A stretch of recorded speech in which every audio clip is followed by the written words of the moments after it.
everyone. Jose J. Garcia with Garcia Mohom University. Very, very special guest this evening. She's from Singapore, around the globe for me. So she is an award business, winning business, a marketing strategist, psychologist, public speaker, and now game developer. We want to hear more about that.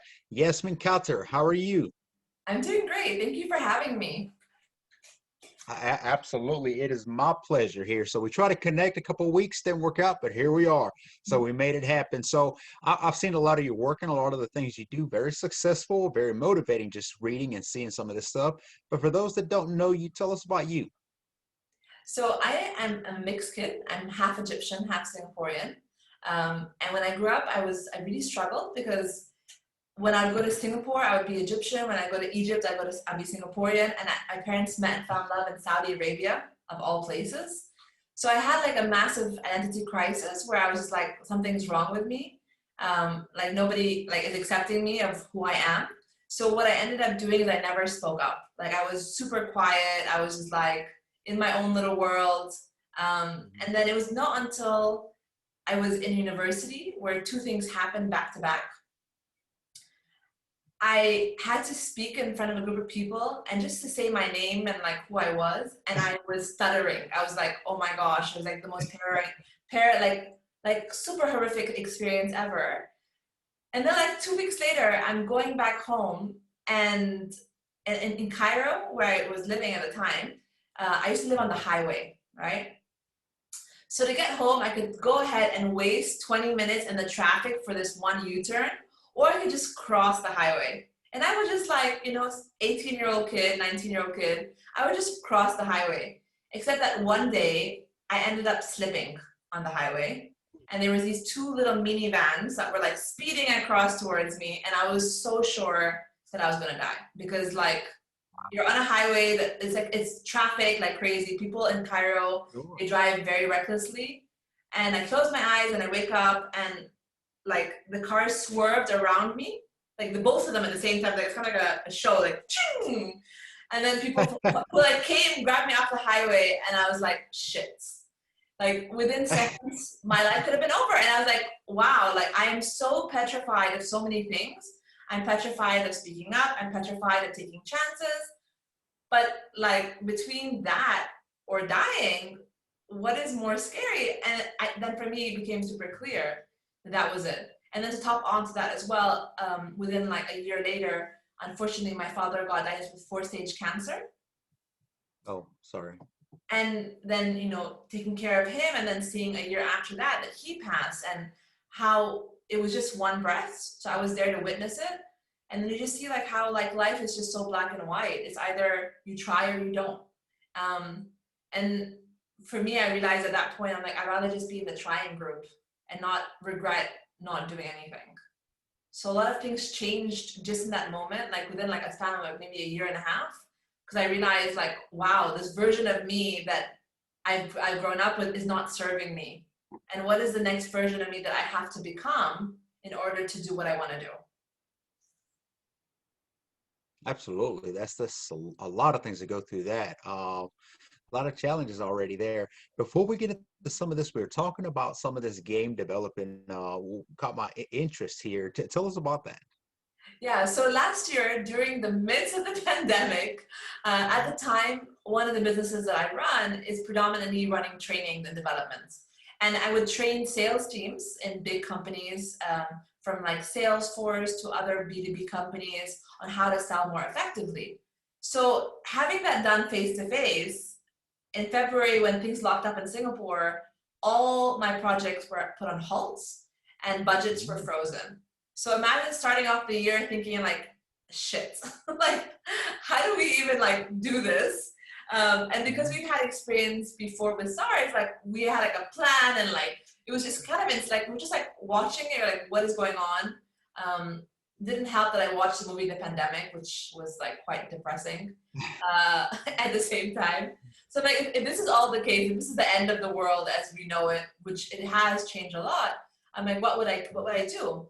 So my flatmate and I got together, got a piece of like, those, I don't know, Post-it papers, the workshop Cardboard? papers. Sure. I don't know what it's called. But like I had some because I run programs, so I had them at home. We took one down, had a bottle of wine, and wrote down how to make $1 million in 2020. And we just like brainstorm a bunch of random ideas. We're like, this is the math, like this is how we do it. And we had this crazy idea that we're gonna launch one product per month. We're like, yes, we're gonna be product making machines. We're gonna like do everything. Of course, that was such a naive thing because making a product takes longer than a month. But we went out, and within 10 weeks, some friends of ours saw the game. They're like, oh my gosh, this should be a Kickstarter. It's like really good. You guys like took it full blown out. And then we put on Kickstarter, and then within a month, we raised nearly $22,000. So we were like, what the fuck? This is, the side project is now like, can I swear? I'm not even sure. The side project is actually like legit. And now we actually have a side business that came out of a hard moment, because like in February, like our revenue, like for my business was $190. Like my software costs more than that. So like when you're like, I have to pay for rent, I have to do all these things, and this is like my active income coming in, it is like not a fun thought to think about. That is insane to think the least. And I mean, that's the thing, is we have to pivot and restructure and get with the flow, whatever's happening, because things are changing around us that if you don't change, you're going to stay behind or lose. Most of us, including myself, we went to a hold when COVID first hit, and it was just like a stall. Luckily for my business picked up, being affordable living, that sort of thing. But most business that I hear about, they either failed or just completely just came to a stall and did nothing. You're the second person that's come on here and said that you succeeded at something, so that is awesome. And actually, my other business, by the way, but my other business also doubled in revenue. So even despite of taking like a 5 months of like very little revenue, the second half of the year, we just shifted. There you right? go. Yeah. Absolutely, and you came on top, and that is huge. So that brings me to the next thing is, we see good days and not so good days. That's, I guess, with any business, it exists. That is there. That's the reality. But how do you take those challenges when it really gets hard to keep pushing? So I think it depends on where people are in their journey. But for me, because I've had so many challenges, I'm just like, okay, like winter is here. And like winter for me is like challenge season. And sometimes the winter is long, sometimes the winter is short. But what's beautiful about thinking about it as like it's winter is that it's a season, right? So it cannot be bad forever, which for me in itself, thinking about that makes me feel a lot more relieved. Like, oh my gosh, like it can't be bad forever. So when I go through that, I always grieve. Like most people say, like, don't feel sad. No, I feel sad. Like I remember for 3 weeks, I was scared. I was staying up at late. I was like panicking. I was like, what is going on? But there was one moment where I realized, but this is happening to everybody, right? I'm not the only person going through this. Everyone is going through this. And then once I started thinking about like that, I started laughing. I was like, well, if everyone's going through this, I might as well like have fun and figure out what else to do. And just by shifting that perspective and looking at it differently, it makes it much more easier. Now for me, at this point in my life, it's a lot easier because I do have money invested. So worst case scenario, any rainy day, if I need liquid cash, I can just go and sell things. But when I was younger, I didn't have that. I was like, if you don't make this work, like I can't pay rents. So that's like a very scary thought to be. But one thing I found most people don't do is that we don't look back and celebrate the moment of triumph that we've all gone through. And every single one of us has overcome some kind of challenge. And if you forget that when you're in the winter, then you forget that you have so much capability, more than you think is possible. And once you just remember all the things that you can do by itself, that makes the bigger stuff just a little bit easier to reach than where you think it's actually possible. Well said. Absolutely. So, what would be one thing you can tell somebody who isn't sure? They need to take action. They know they need to take action, but they're holding back really from themselves. Well, what is something that you can say to somebody like this to motivate them and get them out there? So the first thing is like, if you're feeling stuck, you have to understand, like I'm a therapist by background. So the human brain is actually designed to resist change. So if you're feeling stuck, that is a very typical response. The human brain does not like change. The human brain for millions of years has designed to help us survive. It's like, oops, no, we haven't done that one before. Jose, do you really want to do that? No, just sit your butt down there. We're not having to do all those things. So that's like our narrative in our brain that's happening. So first of all, you have to realize that there's two versions of it. One is the childhood version of you, which is telling these stories, right? Maybe as a kid, something happened, you're like, oh, no, I don't like that. And then the second version is the adult version, which is like, actually, what do you want? Who's actually driving the show? And I think for me, like knowing that distinction between like, is it the child brain or the adult brain? And the adult brain is the brain that's like of the higher purpose, the desires that you want to have. At least for me, it makes me realize that like, it's okay to feel scared, but who is scared is not actually the real me. It is the version of me that is 6, 7 years old. And I am now an adult and I don't need to be scared of a 6, 7-year-old's fears anymore. Absolutely. Easier said than done to a certain extent, I suppose. And And great stuff that's on why that. I never say like, it's like, don't feel those fear, like it's there. So like, I'm not The saying, common. yeah. Okay. So you, I mean, we look up to you. You motivate a lot. I mean, you're a public speaker. How many coaches have you had, would you say, since getting started, in or mentors? I invest in a coach, 2 pieces of learning every single year. So whether it's a coach or a program, I found that there's so much stuff that I do not know, and there's so much stuff that I still do not know. And as long as you become humble that where you are is where you are. Like I remember when I started investing, like I didn't know how to invest. And I tried to read some books and I'm like, this is not working. So then I hired a coach and she helped me get clear. We built a portfolio, we built a roadmap. And since then, like I've done other things to like amplify it. But like if you want change, remember the human brain is afraid.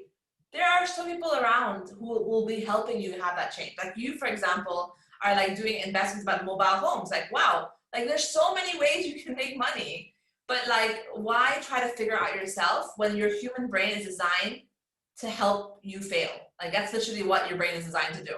So when like for me, like when I invest in myself, which is the number one investment to make, actually, not actually anything else, I started to take things a lot seriously. You know, like for example, I signed up for a personal trainer. I got fat last year. So guess what happened? I went to a personal trainer.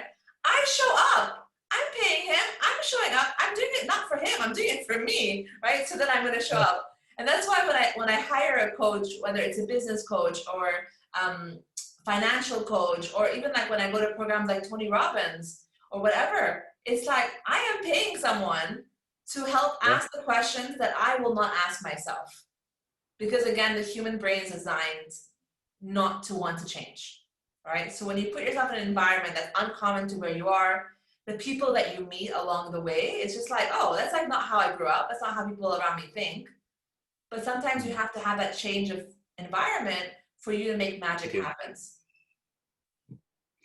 That's well put. And a mentor of mine once said that as you don't know what you don't know, but you have to be coachable, open-minded, and that know-it-all mentality, that's a weakness, not a strength. So that's very good. You targeted some of that as well. What is one of your biggest accomplishment when helping in business in the past?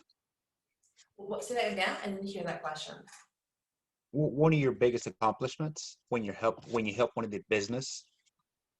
I would say it's really about like seeing the CEO's mindset change. So it's just making them realize like the goals that they have are actually not as big as I think it is in their minds. And then they set bigger goals. So for example, like, when I help my clients, whether it's if they're very brand new in one of our group programs to make 6 figures, or whether it's to make 1 million, it's for them to see like, oh my gosh, like the possibilities are endless. And literally a lot of what it is about your imagination, like what you think is possible. So going back to my father when he passed away, when my father passed away, at that time we had watched the movie The Bucket List. Have you watched that movie? I have not. No. Okay, it's really funny. It's about these two guys who one is like, about to die, so that he writes a list of things he wants to do before he dies. So I'm like, oh, I guess I should like write my own bucket list. So after my dad passed away, I wrote this list that is insane. Like it had 250 items on this list. And what I found is that within like 3 or 4 years, I had done half of the list. And things that in my mind were just like, oh my gosh, like how do you make that happen? Was just happening. And now like I'm at this point where I'm like, it's been like nearly 15 years later. And I'm like, shit, like what's gonna be on my new list? Like I'm so confused because like if everything I can imagine will come true has come true, what else do I want to come true? And that's the part that I think like people don't realize. It's literally there's no one way. It's just your way. Like what is it for you? And some of those things were like stupid things, like buy my mom a computer, which I did within a year. I was like, cool. I went to this store. There was like a payment plan, and I paid every month, and she got this new laptop because at the time she thought technology was really scary, right? And now my mom is like super like Jedi on her phone and her iPad. I'm just like, what? How do you know this stuff? But like at the time, it was just like super out of context, and bigger stuff in terms of raising 100K for charity. Like now, I think I've raised over like 300K for charity over the past 50 years. Like, it doesn't happen day one. It happened by like, can I raise 5,000? Can I raise 10? And then at one point I raised, can I raise 50,000 in this year? And it's just like all this cool, fun stuff. And now it's like, okay, now that I've done fundraising, like, how can my company give more money back? Like, so all these things where it's like, I had written down my 21-year-old version is like, oh, cool. And it's like, even it's like, oh, I want to buy a house. I want to start investing. I want to start speaking in public. All those things that seemed out of reach, it just happened. And it's literally, Law of attraction. yeah. Awesome. And I'm gonna check that movie out, the bucket list. I had not heard about that, but I'm gonna check it out, see what I think about it. So for sure, and money can be such a great thing, such a blessing. We can do so much impact to so many people for the right reasons.